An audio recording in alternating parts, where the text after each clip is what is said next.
Before we check it out, let's go ahead. If not username, I'm going to write here. If not username is redirect. So let's go ahead and check it out in the browser and see.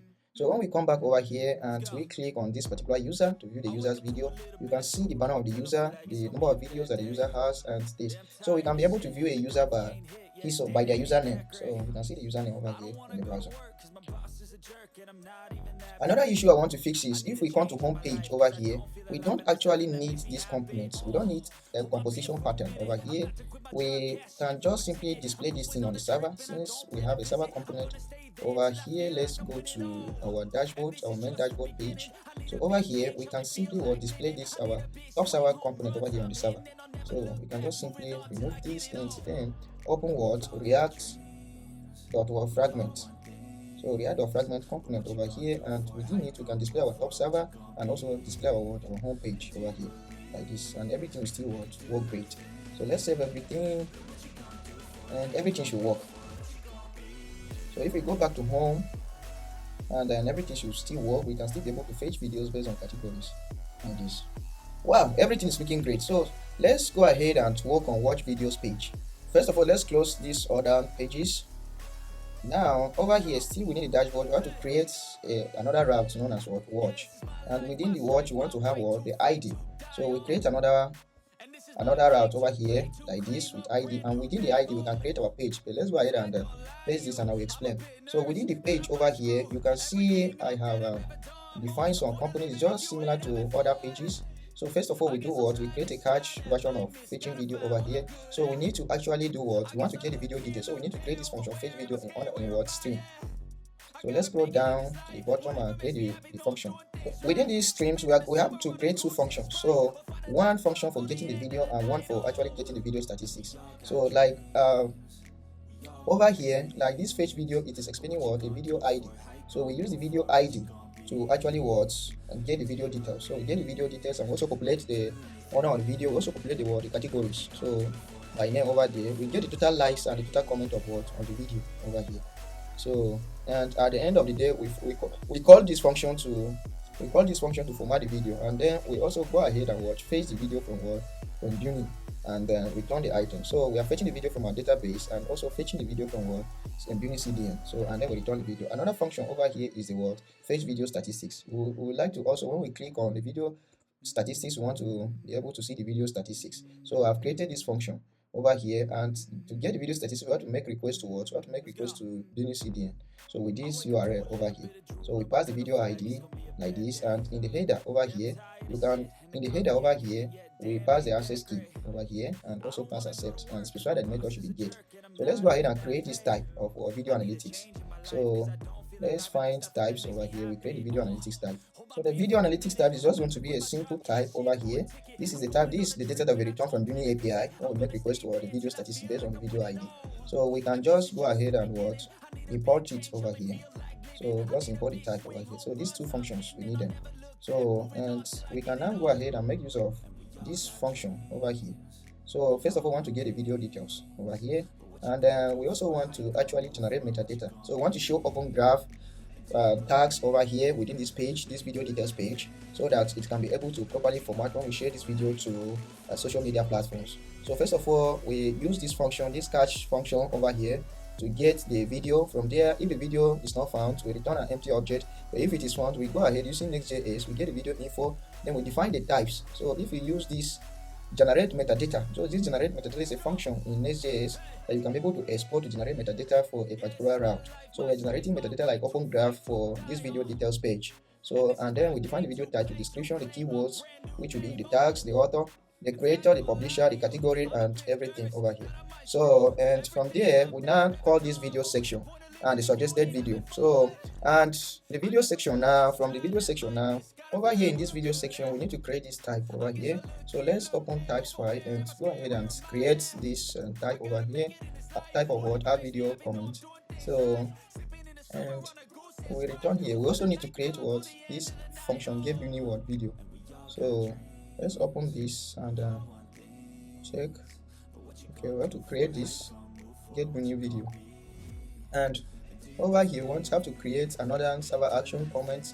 So let's go here and add another file known as comments.ts. inside this comment.ts file, we need to create some functions. So first of all, we create a function for inserting video comment. And the function over here is going to take a payload of the user and the video and the content. Then we also like to send notification. So once we are inserting this comment, we also send along with the recipient, the person that will be accepting the notification. So we call video comment over here, and then we create the comment. And if the payload, if the current user is not equal to the recipient, then we create notification over here. So and then we go ahead and fetch the comments, populate it, and return it back to the user. So another function here, fetch video comment. This one is going to fetch the comment or the video based on the video ID. So we just fetch and populate the video over here and then return. We need to also, and if we want to save the history over here, we need to create this function. So inside stream, we have to create this function add video history. So we want to be able to save video history of user whenever the user watches a video. So over here, we will send the user ID along with the video ID, and then we will delete where this video ID is and the user is. So and we will go ahead and create the history again, and then we count the history. We want to keep it at maximum or 30 records. So once we count the history of the items, we go ahead and delete the old records. So as we are saving the history, we want to keep the maximum of 30 latest history. So this is basically what this function is doing, add to history. The next step over here is to actually create a sort resolution function. So let's open UTF-8 and hold down. We create this function sort resolution and description. So like over here, it's going to give us it's going to give us the resolution as a string. Then we split it by comma and then we sort it. So maybe at the end of the day, we are going to have a different resolution. Then we split them and then we sort it like that. So we return a string array over here. So after we save that, we are going to generate a token over here for actually downloading our video.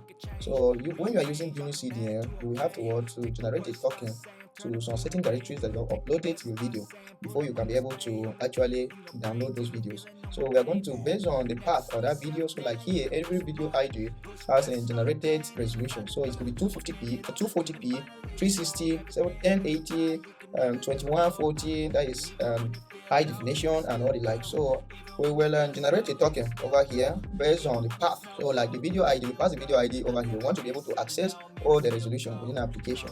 So for every resolution over here, we generate this token, and so that we can be able to download a particular resolution. And we also get downloads URL. So it has its own special URL that we need to compile. So after we have generated this token over here, we will need to actually pass this token the URL. So based on our port zone and the path of where our video is uploaded and the file name, then we can go ahead and pass this token in the URL. So as a query string, and also pass the expire time. And we can also specify the limit that we want users to download our video. Maybe we just want them to download it with 1024 byte, like that. So and then the video section over here, we want to get the current auth section. Then we connect to database to do to find that particular video. So we check if the video exists. If the video doesn't exist, we return video not found. Then but if the video exists, we go ahead and fetch the Bunny video from the Bunny and CDN API, and then from there, once it is returned successfully, we go ahead and get the resolution, call the resolution function to sort the resolution. So we also want to allow users to be able to download the original video. So in that case, we have to manually create this. So Bunny automatically exposes this URL for downloading the original file. So we just want to pass this along with our sorted resolution. So from there, we can be able to download the original file, including any kind of resolution that we specify. So we call this function to generate the token. This function that we have created over here at the top. So when it generates, we go ahead and call our get Bunny download URL. So and then we pass the required options or probes. So from there, it generates the download URL for us under this resolution key. So and then within the item again, once we have fetched the video from the database, we go ahead and get the video's total likes. So we created this instance message on the video model. So we go ahead and call this function to get the video likes, and we will also check if there is session. We want to check if actually this particular user is viewing the video has already liked the video or he has already saved the video. And we also check if this user is currently subscribed to the channel. So from here, we are able to compose our video item. So using the type of add video details. So we created this type over here that extend the add video, and we get it over here. And if there is session, we also want to save the user's history. So over here, we save the user's view history over here. So, and we want to fetch some comment also, some comment of the video, so that we can be able to display, to render them when we are viewing the video. So we call this page client component over here. We pass the video as a clock and pass the comment as well. And if any error occurs, we go ahead and do or show the error. So over here in the page client, over here, we need to actually be able to show the video description. So we want to show the video description in an accordion. So we create this component over here that we can be able to pass the video description and show it over here. So we show the tags as well, and then we show the video description. So first of all, let's check these functions over here. Like, we don't have this function favorite video and also subscribe to user. So this function favorite video, let's go ahead and create it. So once we come over here, let's create this function to favorite our video. So first of all, we will drop this database connection in this try and catch, and then we import this model notification model over here, and we import this type as well. So we will, first of all, if you want to insert user video likes, so to favorite a video, we want to check if the video already exists, the user has already liked the video. If the user exists, then we go ahead and remove that like and return. But if the user doesn't exist, we go ahead and create that, insert that like, and then check if the current user is not equal to the recipient. Then we create a notification for that user.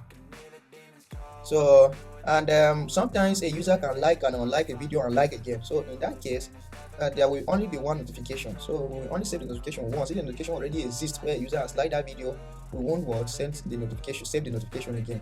So this is basically what is happening over here. So, but if it doesn't exist, we go ahead and create the notification. The next function over here in our page client is the subscribe to user function. So under the subscribe to user function, the user should be able to subscribe to a channel. So let's have it over here. So we have it's going to take payload up to user and from user. So the current user is the from user, and to which channel are you subscribing. So we first of all check if there is any existing subscription. If there is existing subscription, we delete, we unsubscribe. But if there is no existing subscription, go ahead and call subscription model and create a subscription and return successful. So this is basically some of these functions over here. So we need to create some component. We need to actually, like this shared dialog, we already have it. So let's go to commons component and export this shared dialog. We already created it over here. Look at it. So we go ahead and export it so that it can be imported over there. So like we call it share dialog over here, like this. So, and what is next? We have shared dialog. The two components that we need to create is the comment drawer and the Bunny video player. So this Bunny video player, let's go ahead and create it under this common, and then Bunny video player .tss. So inside this Bunny video player, before I will explain this Bunny video player how it works, let me show you BunnyCDN. If you log into your BunnyCDN dashboard and you click on this stream over here, and then you navigate to player section, just click on stream and navigate to player section. Over here, you can be able to customize your player the way you want. So these are the controls, the player controls that you can be able to specify. So if you click on one, if you select one, it will be removed from the player and you can be able to save. So, and you can also change the color or specify your color that you want that matches your own application. So this is how you can be able to specify or to configure your player over here.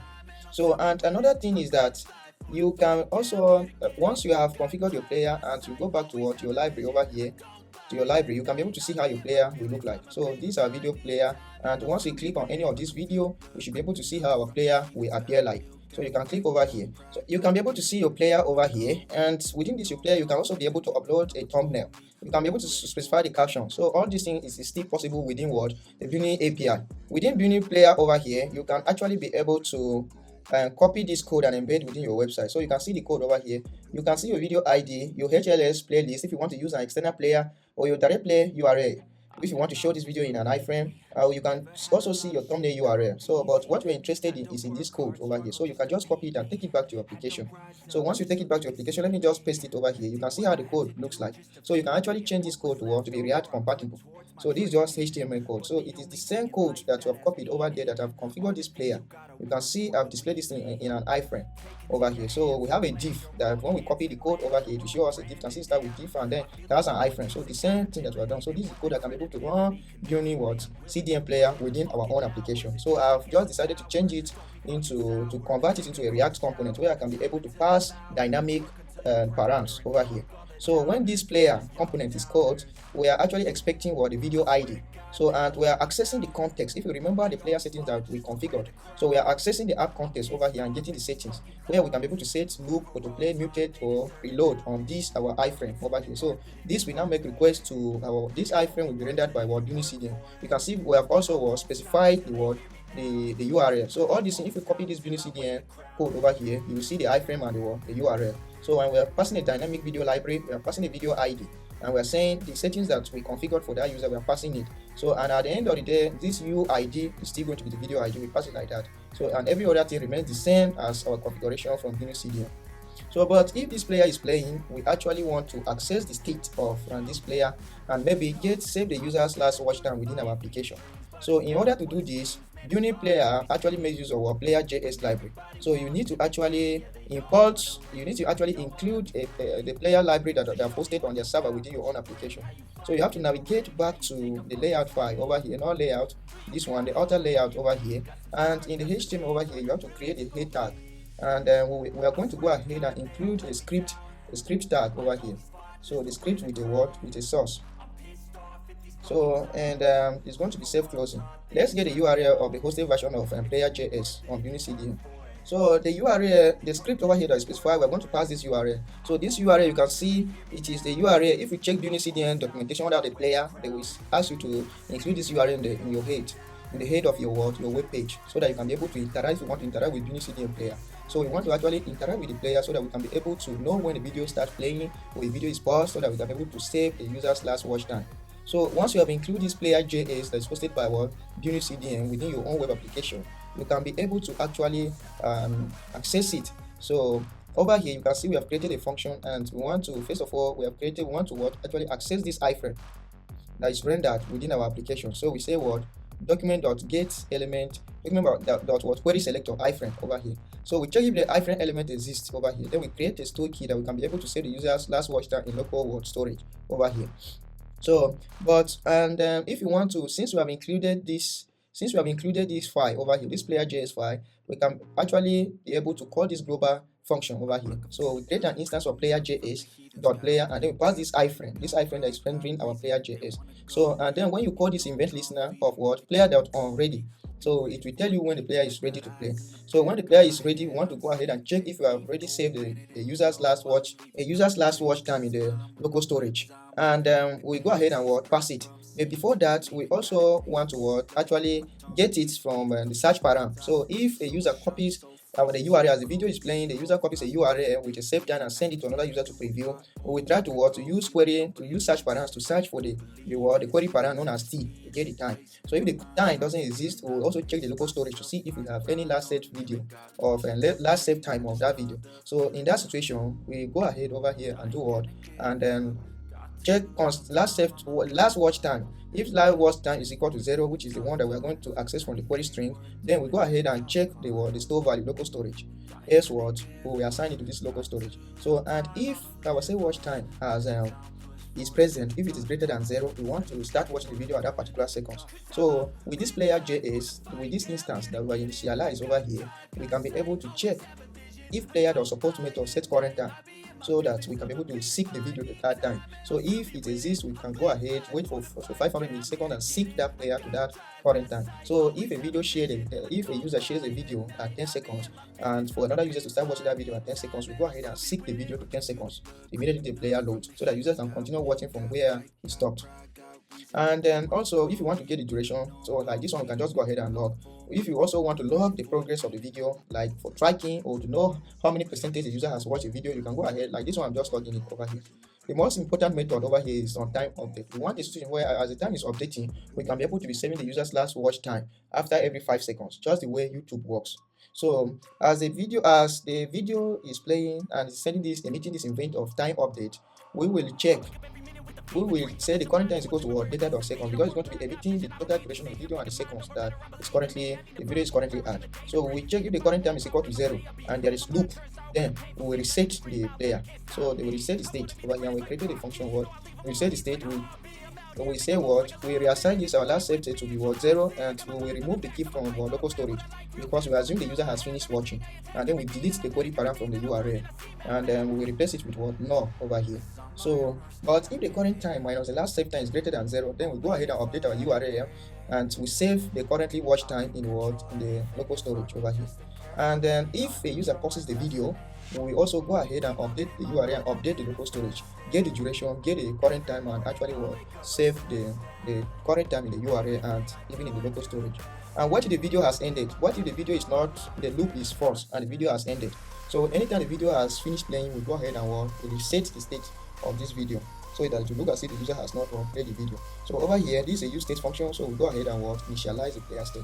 So basically what this player component is doing is that we are able to make use of this player component over here to actually play the video using the BunnyCDN player, or which it is an extension of Player.js.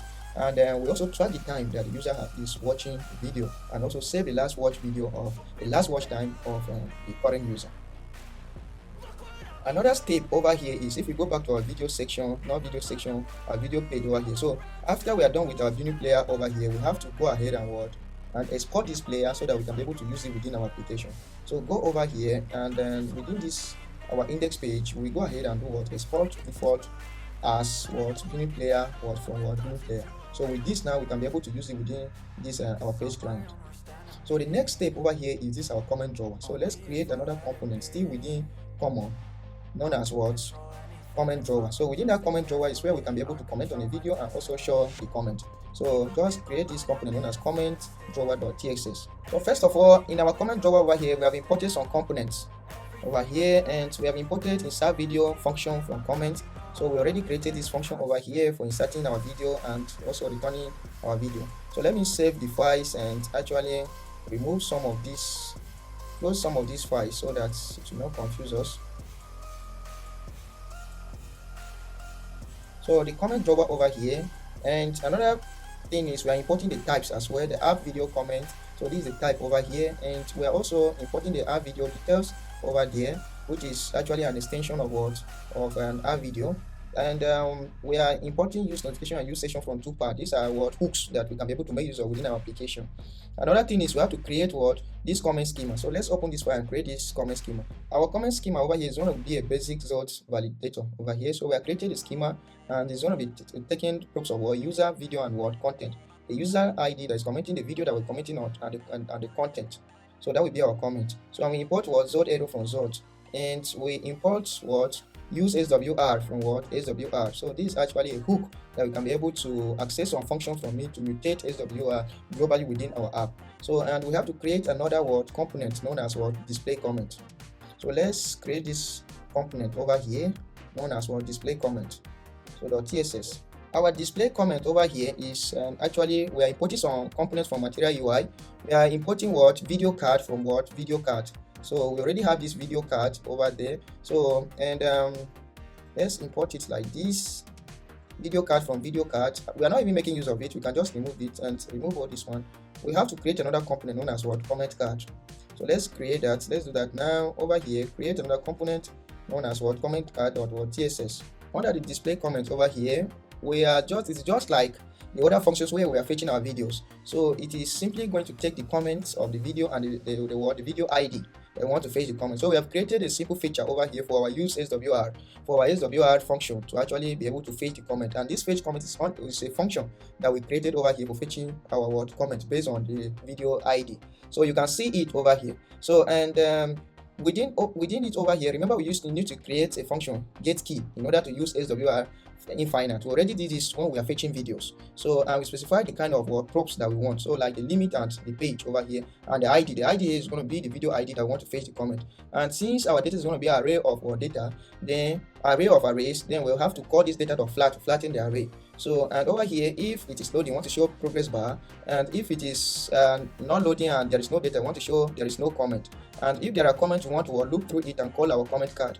And if we have not loaded all the comments, we want to show load more button so that users can be able to load more comment. So and within this comment card, we just have a stack component over here. We have imported stack from MUI, and then this component is expecting an item type of video comment. So we go ahead and show the user avatar over here, and also show the user's full name and show the user's username. We also show the user content, that is the comment over here. within this typography, and we also show the time that the user actually commented. So this is basically what this card component is doing.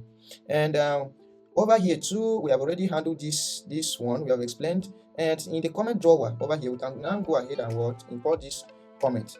So this comment drawer over here, there are a lot of things that are happening. So we have to take the process of open toggle for toggling the modal or the drawer. Actually, we take the item, which can be the video details, and the toggle dialog, and unsubscribe to user. When the user clicks on unsubscribe to user within the drawer, we want to actually subscribe to channel.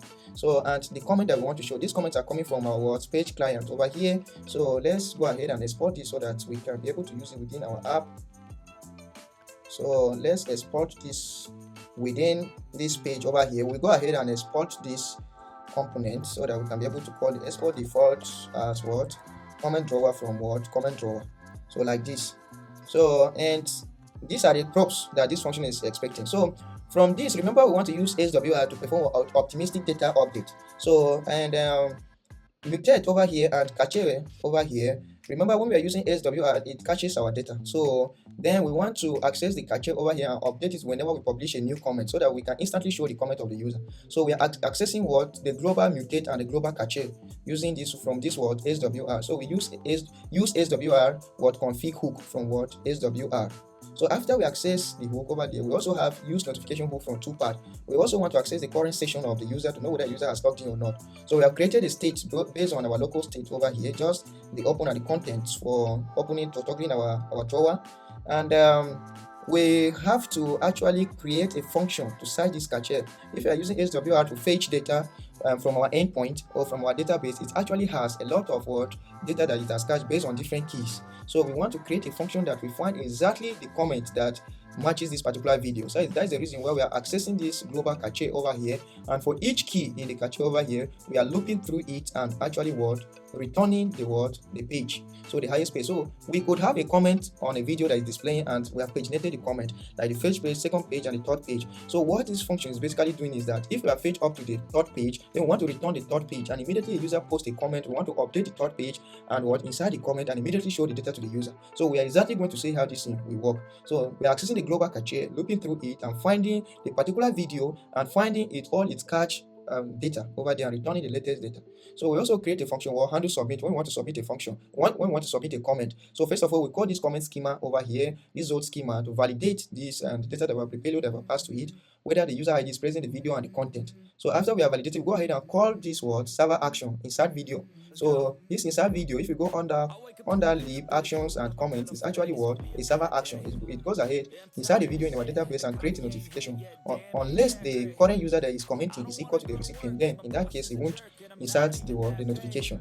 So, and then after the notification is inserted and returned, we grab the result over here and check if it is not an error. If it is not an error, we go ahead and we call this function update comment over here. So the function update comment is actually coming from our page client over here. And if we take a look at the function update comment, let's go down. The function update comment is actually implementing the total comment, so that we can immediately show the user if there is one comment and another user has commented. We want to show 2 comments, 3 comments like that. So, and then we mutate. We call this mutate function, which is coming from our global SWR config. So we call the mutate function and pass the cache key, the latest cache key, and then we look through it and we pass the cache key. So if we hover over this mutate, the second option over here, or the second argument, is the data that we want to mutate. So we now pass the data based on we get the previous data that is already cached, and then we pass this latest data that is returned from our API or from our server action. So when we are inserting a new comment, we go ahead and add that comment to the cache data. So, and then we also update its optimistic data so that we immediately show the comment to the user. Then we complete the cache. We want it to complete the cache and roll back on error. If there's an error, it should roll back. Should it make request to our API again, or should it call our server action? We pass the validate first. Then we go ahead and update the state, set the comment to empty. So, and then we show the notification like and your comment is successful. You have successfully posted your comment. And if there is any error that occurs, we go ahead and show the error over here. So this on changes. Whenever we are tapping the comment, we have to go ahead and get the latest data and set to the state. And on key press, when the key is equal to enter and it's not shift key, we want to go ahead and submit the form. Try to submit the form. And over here is drawer from MUI, and the drawer over here also have an icon for closing the drawer. So, and then we have a paper. And within this paper over here, we want to go ahead and show the users, the current user, the users, the owner of the video's channel. So this avatar over here will show the owner of this video's channel, that is the avatar, and also show the word, and also show the name of the channel over here. And then over here, we will check if the item.current user, if the current user that is viewing the video does not belong to the current user, is currently logged into the system, then we show a button of subscribe or unsubscribe. But if I'm the owner of that video, this subscribe button shouldn't show. And then we will show what the title over here, the title of the video. Then we go ahead and call this our display comment or component. So our display comment component, it is this component that we have created over here, and it's expecting two prop. It's expecting the comments that is coming from our server and actually the video ID. So this item.id is actually the video ID. So down here we show the comment form at the bottom. So we want to show the comment, the text field, the input over here, so that users can be able to actually type in their comment and submit. And we also have our send button here, which is actually an icon button, and we specify our send icon button. So this is basically all about the comment row. And from there we can now go back. We have already imported it over here in our page client. So we have explained this talk over here, and we have explained that this accordion over here is going to show the video details. So it's expecting the video description and the video tag. So we go ahead and actually call it within our page client over here.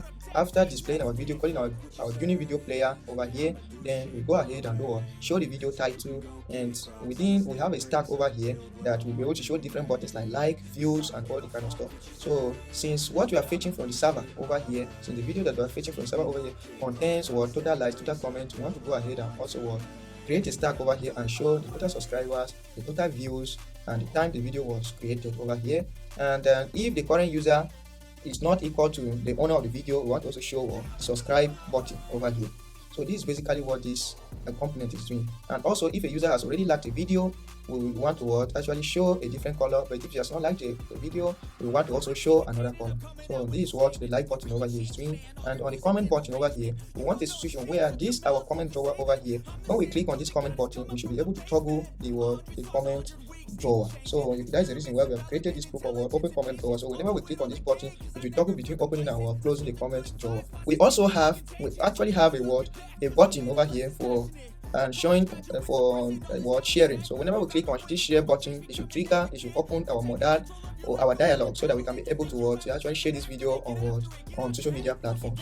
And over here there's another button for actually bookmarking our video. So when we click on this button, you should be able to bookmark our video. If you already bookmark the video, it will remove the video from bookmark. We also want the user to be able to download videos. So over here we show this download video, and whenever a user clicks on this download video, we want to go ahead and show a pop-up. So this, if you check this download function over here, this download function is actually setting the anchor tag, the anchor element to the current element, and opening the download pop-up. So if we check this prop over here where it is used, if we check it over here, look at the pop-up that we created for our download. So we say the state is true, you should open this pop-up over here. So and there is inside this pop-up we have a box element with a paper background, we have a typography, and then we are looping through all the video resolutions, and then we're showing a list over here with a button. So if we have different video resolution, depending on the kind of resolution that the video supports, we want to actually show the video resolution so that the user can be able to download the kind of resolution that he wants. So we look through the video resolution that we configured over here on our server. So if you could remember, we actually configured our video resolution here together with the URL and the name and the token for actually downloading the video. So we go ahead and access the resolutions over here together with the URL and shown. So in HTML, when you actually want to download, turn an anchor tag to a download link, you actually pass this prop of download. Then you specify your URL that you want it to download the file whenever you click on this anchor tag. So you can see this is a button. This is a button component, but I specify that the component should be anchor tag. Then you specify this download attribute, and we also specify this href, which is the download URL of our video resolution. So depending on the resolution, it's actually an array, and we are looking through it and displaying it over here. So this is basically all about this page client section. So we have different kinds of functions over here. When a unsubscribed user, it should trigger this. First of all, it will check if a user is logged in. If a user is not logged in, you want to toggle dialog, so it will toggle the account login dialog, so that user can be able to sign in before actually subscribing to the channel. So, and if the user is already signing, we actually call this subscribe to user function, which is actually a server function that will take the to user and from user and go ahead and subscribe. If the user already subscribed, it will remove. But if the user is not subscribed, it will subscribe to user. and then when the response is returned, we go ahead and update. If the user is subscribed, we increment total subscribers. But if the user is not if he has unsubscribed, we do what? We deduct the decrement the total subscribers. So this is basically what this unsubscriber function is doing. So the unfavorite, when the user clicks on liking a video, first of all check the session. If the session doesn't exist, we toggle the account dialog so that user can be able to log in. And if the session exists, just like the unsubscribed user, we pass the user and the video ID that the user wants to like, and then we save it accordingly in our database. So you can see the function over here. Another thing is on bookmark. When the user clicks the bookmark on bookmark function and there is no session, we want to go ahead and we'll toggle the account dialog for the user to log in. And if it exists, we want to go ahead and actually bookmark the user video and show notification. If the user clicks on share, we want to go ahead and toggle the share button so that the user can be able to actually select the social media platform that he wants to share. And over here, when the comment is updated over in comment drawer, we pass this function over here, and the comment drawer accepts the function, and from there we can be able to increment the total comment. And this handle download, I've already explained this function. So if you scroll down to the bottom of this file, you can see this comment drawer component that we have imported over here. This is a comment drawer. This is the account dialog, and this is where we actually show the description of our video. So this one is where we show our comment drawer, so that when we click on it, it will toggle and show the drawer on the sidebar, and from there we can be able to see the comments belonging to that video and also comment ourselves. So this is the comment over here. The comment drawer is expecting some props, and then within this page client we go ahead and pass all these required props. So once we have done with everything over here, now we can actually save it. So all these files are within within the watch and the ID route. So the next section over here, once we have actually display, we want to view the video details, we want to pass the video ID over here and select some video and suggest to the user. So once we want to select, we want to exclude the video the current video that we are viewing. Don't want to suggest the current video that we are viewing. So we actually call this get video streams. It's a function over here. It's a server action function that we are going to actually call it with a filter. So we want to filter where the ID is not equal to the current video that we're watching. So from there it will return some videos, and we go ahead, look through the videos, call the video card component, and actually display the videos. So once we are done with everything over here under watch, we can save everything and go ahead and preview it in the browser and see.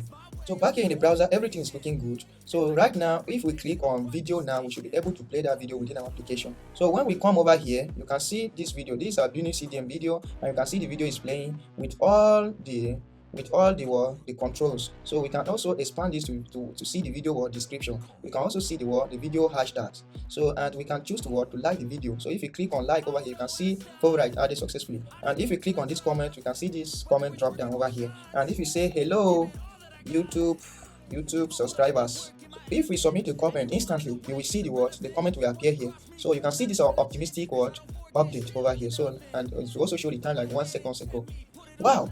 So this is looking great. So we can also see the channel details, and we can also see the title of this video over here. So this is about the comment, and if we click on this, we should also be able to download different kinds of video resolution. Let's choose this particular file this one over here. If we click on it, it will download our video, so you can see it over here. Once you click on that, you can be able to play your video. So you can see our video over here playing on our system. Wow, so how cool is this? And we can also be able to share this video. So once you click on this and click on copy, we can also be able to copy the link and share it. We can also be able to bookmark this video. Once we click, you can see the video is bookmarked successfully. So on the video itself, we can also be able to view the video in full screen. So you can see the video over here playing in full screen. We can also be able to play this video in picture. So you can see it, and if we're scrolling within the page, this video will be playing over here. We can also be able to actually toggle the volume on and off and on. We can also be able to skip the video after 10 seconds or take the video back, forward or take it back.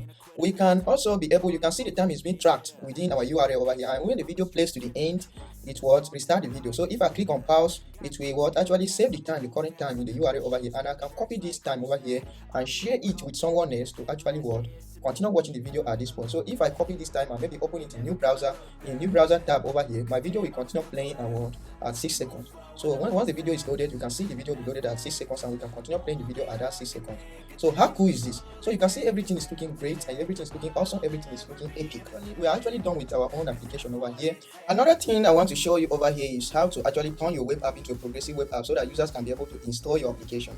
So in order to do that, we have to go to a website known as progressia.com/PWO. You can just type progressia.com over here, and then within this we can be able to what to or we can be able to generate what visit this link known as what progressia.com/pw-manifest generator. So when you come over here, you can be able to specify your app name. So just specify your app name and the short name over here as well. You can be able to upload an icon. We are coming to that, and you can specify whether it should be a standalone app, and you can choose a theme color over here that you want your app to appear like. So based on your color over here, and you can also provide the short URL. So let's just put /, and over here too should be what /, and you can specify the orientation. You can specify the description of your app, best video streaming platform, and you can specify some other props like this one. You can ignore it, but let's go ahead and upload our logo over here so that it can generate the manifest file for us. So click on this icon over here and select your logo.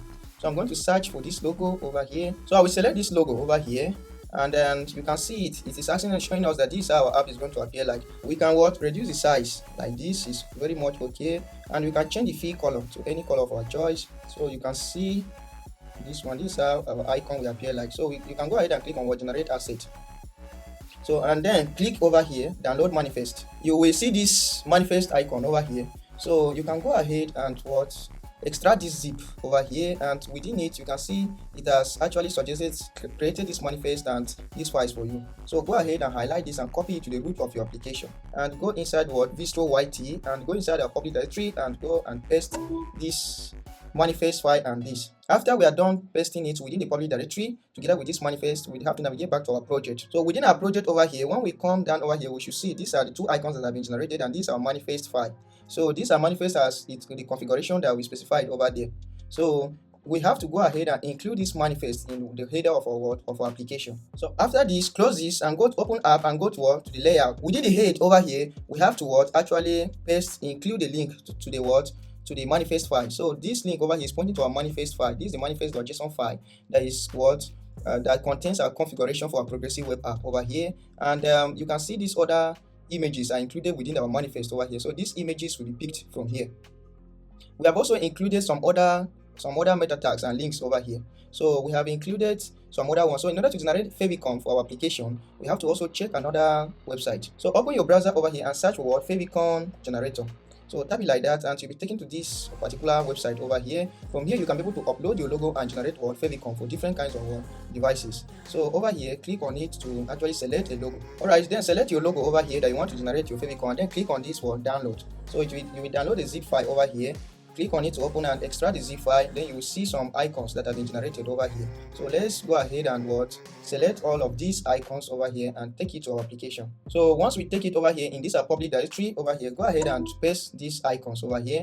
So this one is our favicon icon over here. You can see our favicon icon for different devices. Once we come over here, you will notice that we have different icons that are generated based on different devices. So we included that this link that we pasted over here. You can see Android Chrome name over here. See the name of the file, and the Apple Touch. So you can see them over here. We have included them. So 192 and 512. So you can go ahead. Like there are two Android here, 192.png, and another one for 512. So we can go ahead over here and change this one to 512. So 512 like this, and the size is 512 by 512. So like this, and we change the name over here to match those 512 by 512. And the favicon icon over here is the one that is generated. So we can go ahead and copy this favicon icon within Next.js. If we want to show favicon icon, this is the default favicon icon, but we delete this default over here, and we go ahead and paste it like this. Then once we have done with that one, we can come back and delete this favicon icon over here. We have included the rest within our head tag over here. So with this now, we can be able to show favicon of our logo within this. We can also be able to actually show our color, our theme color over here, depending on the kind of device that we're using. We have included this manifest over here, which will turn our app toward a progressive web so that users can be able to install this application on their system. So let's go ahead and check it out in the browser and see. So after you have linked your manifest file and you come back to the browser over here, if you refresh this page now, you see this desktop icon over here, this install icon. So whether you are on mobile device or any kind of device, desktop, Mac, Windows, you will see this icon over here. So and if you click on it now, you'll be able to install this app as a progressive web app. So it will be installed natively on your device. So if I click on install now, it will install the app, and you can see the app is installed within my apps over here. So I can click on this and close, and everything still works. I can click on this to actually view the video, and everything will behave natively, just like a native app. So you can see it, I can do any kind of thing and perform all the functions and all this kind of stuff. I can also click over here to log in. So this is how you can be able to turn your app into an installable app, which is known as what? Progressive web app. So another thing that I want to fix is if you go to our layout file over here, if you open this source and go to app and our main layout file over here, we want to show our logo when the page is loading, but over here we're just showing what? Linear progress. So let's just go ahead and turn this into a React fragment and add this linear progress at the top over here, have a box element and import this card media over here from what? MUI, and pass it these props. We want to center it in the center of web page, and then we can go ahead and add our logo. So I have a logo known as /dash what logo.svg that is dropped over here in this public. So if I go to large over here, this is the logo that I want to display when the page is first loading. So after this, and specify that the components will be an IMG, save everything and we preview in the browser and see. Go ahead and visit your website. You can now, if you refresh the page now, you will see this logo that's appearing in the website over here on our loading bar. So this is how cool it is. And by the way, if you have installed this app on your system or on your device, whenever you open this app in the browser, you will see an option of open it in the app. So if you click on this, it will go ahead and open the app over here. It asks you to always use, you can say yes, and over here every other thing remains the same. You can be able to toggle between light and dark mode. So everything looks great. Another step is I want to go ahead and publish many videos over here. So I'm going to pause this video and publish many videos to our API so that we can be able to log into two separate accounts and actually see how this we can be able to like, we can be able to comment and then see different user notifications. Alright, so right now I've published many videos. So I'm going to go ahead and log into separate accounts so that we can be able to see how this app will behave. So I'm logging into separate accounts over here, and if I click on my videos and link over here, I should be able to see my videos. So this is one user account known as take45@gmail.com, and I'm going to log into another account as well over here. This one I'm going to use the email of tove.developer@gmail.com and log into this one. So I'm logging into two separate accounts over here, and you can see some of these videos are published by different users over here. And over here, if I click on this video that is published by Tekma, which is this account over here, and make a comment, you should be able to see a notification at the top over here. So let me try that. So I'm going to click on this video to watch the video. So once I click, now see it has suggested some videos for me over here, and I can click on comments and I can be like, hey man, I love your Vistro videos. So and I'll hit enter. So immediately that comment is published and you can see, hey man, I love your visual videos. So if I switch to the other account, you should see notification at the top over here. So if I switch over here, you should see a notification badge over here at the top. It has faced a notification in real time for us over here. And if I click, I should be able to see the comment. And if I click on this, it should also take me to that video where I can be able to see the video the user has commented. And if, for instance, I go back over here and I scroll down and I look for another video that is published by the other user over here, and I click on like over here, this video is like, the other users will receive a notification that this user has liked his video too. So let's switch to the other account. So if I switch to this account, you see notification badge at the top over here, and it says Tekma reacted to your video. So if I click over here, I should also be able to see the video over here. So you can see how cool this thing looks, and I should also be able to like my own video and to increment to 2, and I should also be able to comment. Like this video doesn't have a comment, and if I switch back over here and I comment here, hey, I love this African dance. So and I hit enter. Over here, the other users will receive a notification that the user has commented on his video. So if I come back this side, you can see notification at the top over here with the comment. The comment is faced in real time over here, and if I open it, you can see Tekma commented, hey, I love African dance. So everything looks great, and we can be able to search for video over here. Maybe search for video that include dance, and it suggests different kind of videos for us. You can see everything is looking great here. So if I actually click on this, I can be able to save this video. If it's already saved, it will be removed, and if it is not saved, it will be saved. And if I click on this option again, I should be able to toggle sharing this video to any social media platform, and I can choose to view this user's profile by clicking on the user avatar over here, and it will show me the user's avatar. So you can see how great this thing looks. And if I click on any video over here to view, I can perform all these functions like save, downloads, and the original, maybe any kind of resolution that I wish to download over here. And I can expand this to actually view the video description. Wow, everything looks great. So if you actually enjoy and if you learned something from this tutorial, please go ahead and drop a comment down in the comment section there for me, and then also like my video and then subscribe to my YouTube channel for more awesome videos like this. So thank you, and see you in the next video.